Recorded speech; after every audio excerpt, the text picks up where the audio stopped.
Good morning, everyone, and welcome to Urban Update. I'm Byron Barnett. Well, on the show this morning, looking for host families right here in Boston who are willing to open their homes and hearts to parents seeking medical attention for their children. Also on the program, an organization dedicated to putting legal Massachusetts residents on a path to U.S. citizenship. And later on, a black woman's guide to networking. But up first, a hot topic in our city is the 2024 Summer Olympic bid. Now that the United States Olympic Committee has chosen Boston as the American city that will bid to host the 2024 Olympic Games, the debate is on. While some find the Olympics as a benefit for the city, others believe that the city will actually lose if it were to win the international bid. To give us his perspective and to answer a few of our questions, we've invited Rich Davey, CEO of the Boston 2024, the nonprofit organization working to bring the Summer Olympic and Paralympic Games to Boston. Welcome to Urban Update. Rich, thanks for coming in. Thanks, Byron. Appreciate having me. Well, let's start out with this. Why? Why is hosting the Olympics a good thing for Boston? Sure. So I think a few reasons. One, it's the city I live in too, by the way. I think it's good for our city to be on the world stage. We are a world-class city, but I also think that's what world-class cities do, is to raise their hand and to say, we do want to be part of this Olympic family. We want to be able to welcome the world to a major sporting event. I think it's good for the residents. It's actually having us think about where we want to be in 2024 and beyond. The mayor's pushed us, Mayor Walsh, to ensure that we're having a conversation about the vision of the city and where we want to go. And finally, we think it's going to be good for the economy. Job creation, tourism uptick, construction jobs, et cetera, that will help both before, during, and after the games. Now, so far, who's expressed interest? Who's on board, welcoming the idea in terms of, I'm talking about the mayor, governor? Yeah, sure. No, there's a widespread support at the elected level. The Mayor Walsh is obviously on board. He signed the application to be a bid city. Governor Baker has been very much open to and supportive of our bid. And even surrounding mayors, Joe Curtatone in Somerville, Mayor Seti Warren out in Newton, all interested in wanting to help. And I should say former governors too, Governor Patrick, Governor Romney, all are really interested and I think excited about the potential of this bid. So bipartisan support, it sounds like. Indeed. Talk to me about the economic impact. You mentioned that, I guess, the good and the bad, if there's any. Well, I see a lot of good, and if we manage it right, no bad. Certainly job creation. Atlanta, Salt Lake City, and Los Angeles, all the recent hosts here in the United States, saw tens of thousands of new jobs, both construction and tourism related. A few $1 billion pumped into the local economy that otherwise would not have been pumped in. And in the case of London, which hosted the Summer Games in 2012, after that, London became the most visited city in the world. They surpassed Paris.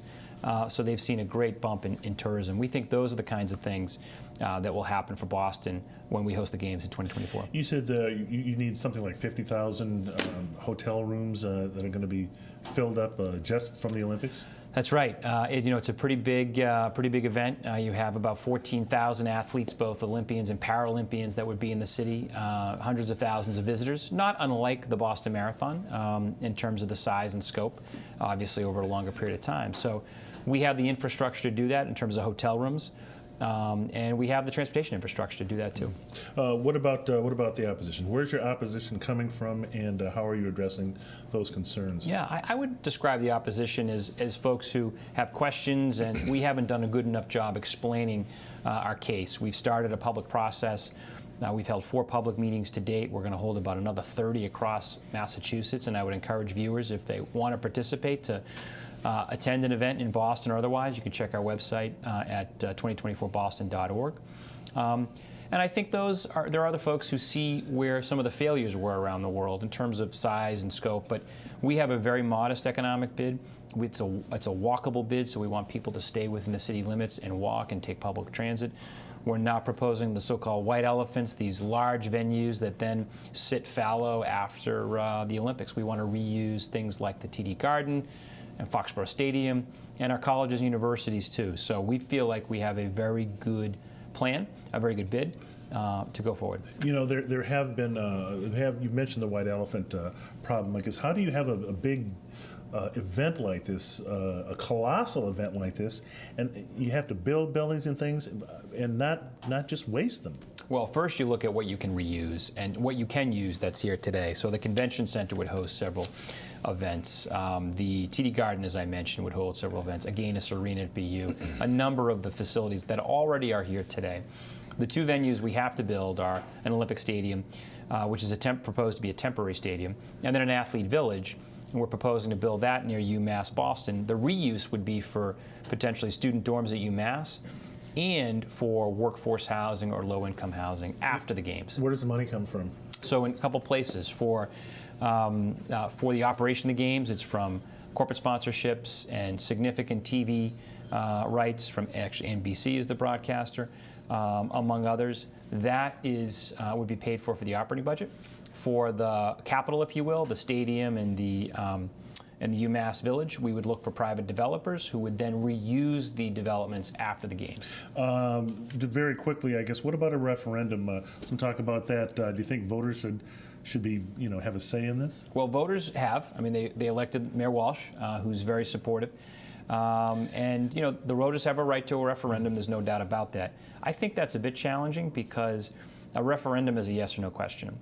And what I've heard from a lot of folks around town is, I'm supportive as long as, or I'm not sure, but if you do this. My point is that having a dialogue with folks about venues and answering their questions, I think is a lot more productive than a yes or no question. You talk about cities that have done this right. You said Los Angeles actually made money on the Olympics? They did. So back in 1984, Los Angeles turned a profit, about $150, $200 million.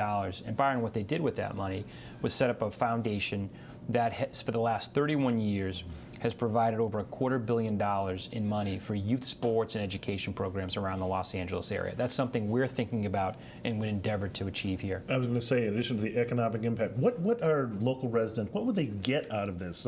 Something good, fun? Well, they certainly get something fun. Hosting the World in 2024. I mean, sort of the what's in it for me? Well, if you're concerned about Franklin Park, which is where we've proposed some venues. We're proposing to put a permanent pool there after we leave and invest in the golf course. If you're concerned about South Boston, Moakley Park, we're thinking about leaving the park in better shape than we found it. So that's sort of the macro, I think, of the micro. And the macro level, it's about jobs and economic development. And we have to wrap things up, but what is the main thing you want to try to get across to everyone to convince them this is a good idea? We're a world-class city. This is what world-class cities do, and we can do this because we're Boston. Okay, and a competition I understand is Paris. Some pretty stiff competition, I hear. Paris, Rome, Istanbul, perhaps Hamburg or Berlin. We're on the world stage. That's the big leagues. Okay, Richard Davey, thanks for coming in, and we'll see what happens. Absolutely. Okay, when we return, helping legal residents of Massachusetts become citizens, right here on Urban Update.